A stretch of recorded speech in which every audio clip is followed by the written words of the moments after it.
NCC ঢলগুলো নেই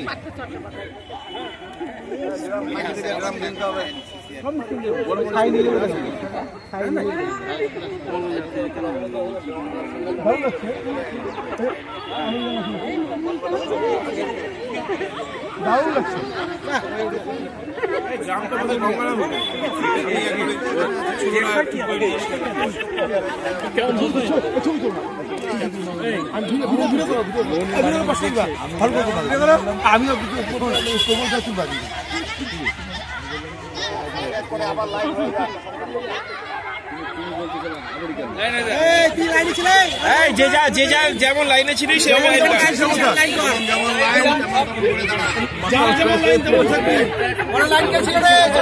আরে এই মাঠটা উঠেনি যে পা কখনো বসছে তো আলাদা লাইন করার না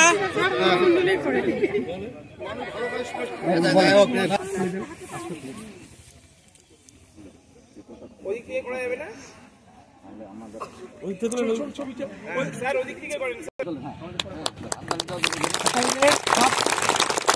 বন্দে মাতরম বন্দে মাতরম বন্দে মাতরম প্রজাতন্ত্র দিবস কি প্রজাতন্ত্র দিবস কি প্রজাতন্ত্র দিবস কি জয় হিন্দ জয় হিন্দ জয় হিন্দ সকলে মিলে নাও স্টার্ট সবাই একসাথে সবাই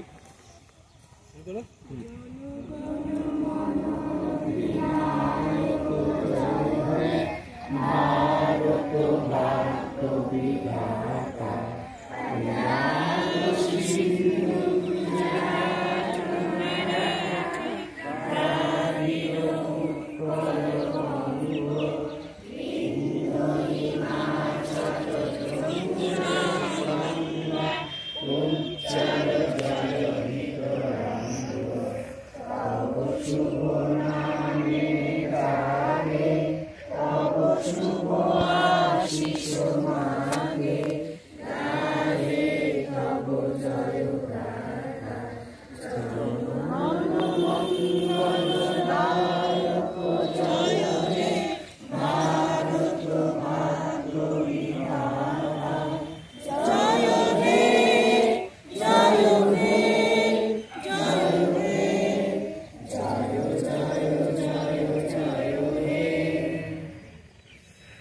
দিবস সম্পর্কে সংক্ষেপে আমাদের প্রধান শিক্ষক মহাশয় কিছু বলবেন।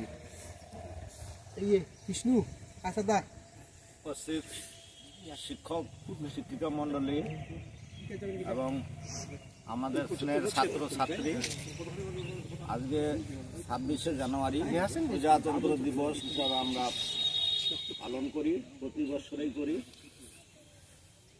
এই প্রজাতন্ত্র দিবসের সঙ্গে আমাদের স্বাধীনতা দিবসের আমি পার্থক্যটা যেটা আর কি মোটামুটি সেই জিনিসটা একটু আলোচনা করব।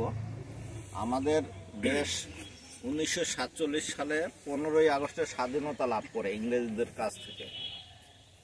স্বাধীনতা লাভ হয় 15ই আগস্ট 1947। সেই সময় থেকে শুরু করে ইংরেজদের হাত থেকে আমরা যখন শাসন পাই, তখন ইংরেজদের রচিত নিয়ম কানুন আইন যা আছে সবই আমরা অনুসরণ করে দেশ শাসন করতে শুরু করি। ইংরেজ পরিচালিত যে শাসনগুলো আগে ছিল, স্বাধীনতার আগে ছিল, সেগুলোই মোটামুটি চালু থাকে। সেই সময় আমাদের সংবিধান কমিটি তৈরি হয় এবং স্বাধীনতার পরেই, এবং সংবিধানে বাবা সাহেব আম্বেদকর আমাদের সংবিধান রচয়িতা, তার সভাপতিত্বে সংবিধান তৈরি হয় 1950 সালেই 26শে জানুয়ারি। আজকের যে সংবিধান আমাদের ভারতবর্ষ, যে আইন, যে সংবিধানের দ্বারা, যার দ্বারা আমাদের দেশ শাসিত, সেই সংবিধান গৃহীত হয় এবং তারপরেই সাধারণ নির্বাচন হয়। প্রতি 5 বছর পর পর দেশে গণতান্ত্রিকভাবে সরকার নির্বাচিত হয়। এটাই হলো প্রজাতন্ত্র দিবসের সঙ্গে স্বাধীনতা দিবসের আমরা মোটামুটি যে পার্থক্যটা দেখতে পাই এটাই। 1947 সালে 15ই আগস্ট স্বাধীন, আর 1950 সালের 26শে জানুয়ারি আমাদের সংবিধান চালু হয়, ভারতবর্ষের শাসন ব্যবস্থায় সংবিধান চালু হয়। তার কয়েক মাস আগে নভেম্বর মাসেই সম্ভবত গৃহীত হয় সংবিধান আমাদের সংসদে। তখন যে সংসদ ছিল সেখানে গৃহীত হয় এবং সেইটা 26শে জানুয়ারি 1950 সাল থেকে চালু হয়ে যায়।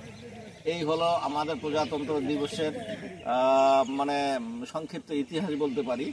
তো এখন এই আজকের দিনে আমরা এই স্বাধীনতা দিবস বা এই প্রজাতন্ত্র দিবস কেন আমরা পালন করব, কেন এটা মানব? আমাদের দেশ যে 200 বছর শাসন করেছিল, ইংরেজদের অধীনে ছিল, ইংরেজরা শাসন করেছিল, শোষণ করেছিল, অত্যাচার করেছিল, তার বিরুদ্ধে দীর্ঘ সংগ্রামের ফলে ভারতবর্ষ স্বাধীনতা লাভ করে। ভারতবর্ষের অর্থনৈতিক দুর্বল করে দেয় কাঠামো, এবং অর্থ যা ছিল সোনাদানা টাকা কড়ি সব ভারতবর্ষ থেকে শোষণ করে তারা নিজেদের দেশে নিয়ে যেত।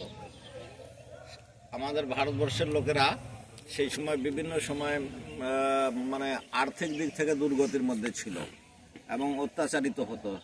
সেই ব্যবস্থার বিরুদ্ধে রুখে দাঁড়িয়ে স্বাধীনতা লাভ করে, এবং সেই স্বাধীনতা আমরা যখন পাই তখন তার শাসন ব্যবস্থা চালাতে হবে। সেই শাসন ব্যবস্থাটা হচ্ছে সংবিধান চালু, সেটাই হচ্ছে আজকের দিনে চালু হয়েছিল এই 26শে জানুয়ারি। তো এই কারণে তোমরা ছোট, আজকে ছোট, ভবিষ্যতের তোমরা নাগরিক হবে, দেশের সুনাগরিক। আজকে যারা ছোট আছে তারা একদিন নাগরিক হয়ে যাবে। 18 বছর পূর্ণ হলে আমাদের দেশের ভোটাধিকার থাকে, গণতান্ত্রিক সরকার নির্বাচনে অংশগ্রহণ করা যায়। প্রতি 5 বছর পর পর সরকার নির্বাচন হয়। যে সরকার ভালো কাজ করে, যাকে ভালো লাগে তাকেই আমরা সরকারে নির্বাচিত করি, মানে রাজাদের মতো নয়। কথাটা বলার অর্থ হচ্ছে রাজতন্ত্র যেরকম ছিল আগে, যে এক রাজা শাসন করছে দেশ, তার গোটা জীবন ব্যবস্থাটাই, সে জীবন আমলটা গোটাটাই শাসন করলো। তার মৃত্যুর পরে তার ছেলে আবার রাজা হবে, এবং তার সে করার পরে তারও ছেলে হবে, এইভাবে বংশ পরস্পরা হয়। এইখানে এই শাসন ব্যবস্থা সংবিধানে আমাদের দেশে এইটা নেই। এখানে নির্বাচনের দ্বারা নেতা নির্বাচিত হয় এবং সরকার গঠিত হয়। এটাই হলো ব্যাপার। তোমরা ছোটরা অনেকেই জানো না, বিষয়টা ক্লিয়ার করার জন্য।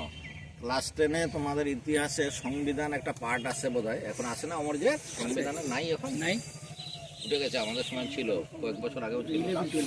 তো সংবিধানের পার্ট ছিল আগে, এখন নাই বলছে। তো ফলে এখন তোমাদের সেই বিষয়টা ধারণাটা হয় না, যে প্রজাতন্ত্র দিবস কি, স্বাধীনতা দিবস কি, এই সব ব্যাপারগুলোর জন্য আমি ক্লিয়ার করলাম। এখন ঘটনাটা হচ্ছে যে এই বিষয় নিয়ে আমাদের দীর্ঘায়িত করার কিছু নেই।